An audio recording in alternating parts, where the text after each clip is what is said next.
বুঝছো? তোরে আমি বিশ্বাস করি না, কিন্তু হ্যাঁ আমি অন্যদেরকে ফোন দিছিলাম, ফোন দিয়ে আমি শেয়ার হয়েছি। মানে ফোন বন্ধ। রাজব কথা। তুই ইমরান হাশমি, আমি ফোনটা রাখার কলে কোন কোন মার সাথে কি কর পুরো পৃথিবী জানে।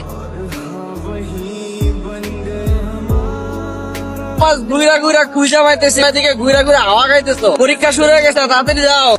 মাথায় তো কিছু থাকতে বলতে আন্ডা আন্ডা ঢুকবো কেন? আন্ডা ঠাকাবি তুই। আমি ঠাকুর মনে কি এটা নিয়ে আমাদের ওয়াশরুমে থাকবি, এটার মধ্যে আমি আসবো, ওয়েট করবি। ওয়াশ ওয়াশ লেডিস প্রথমে কেন যাবো? তুই লেডিস ওয়াশরুম এটা নিয়ে না থাকলে আমি নকলটা করবো কেন? ওয়াও। স্যার আমি কিছু চাই না, তুমি আমার সাথে চলো। স্যার কেউ তো ওয়াশরুমে নেই।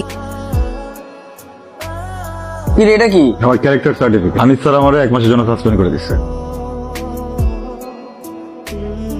আলিসা, তোমাকে একটা কথা বলবো। মা? খাইতে দেখতে না আমার সবচেয়ে ভালো লাগে। কোন কি খাইতে মন চায়, এই তুই কি করস? সুযোগ পাইলাম তো একটা কাজে লাগালাম। তোর কে চান্স দিচ্ছে? নাম নাম তোর চান্স দিছিস কেন?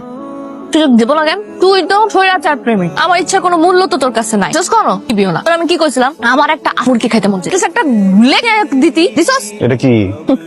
সময়ের কাজ সময় করতে হয় না। আল্লাহ আমারও তোমার বান্দি আলিশা থেকে মুক্তি দাও। কিরে আমার জন্য প্রার্থনা করলি? হে ঈশ্বর, তুমি তাহার দোয়া কবুল করিও না। তোমারে বললাম একটু মুক্তি দাও, তুমি কোলে এনে বসায় দিছো। ফ্রেন্ডস আর দালাল। আসো আসো, এদিকে আসো। শোনো, জিনিসটা হইতেছে কি, আমি শুনছি যে গরিব ফকির মিসকিনদের দোয়া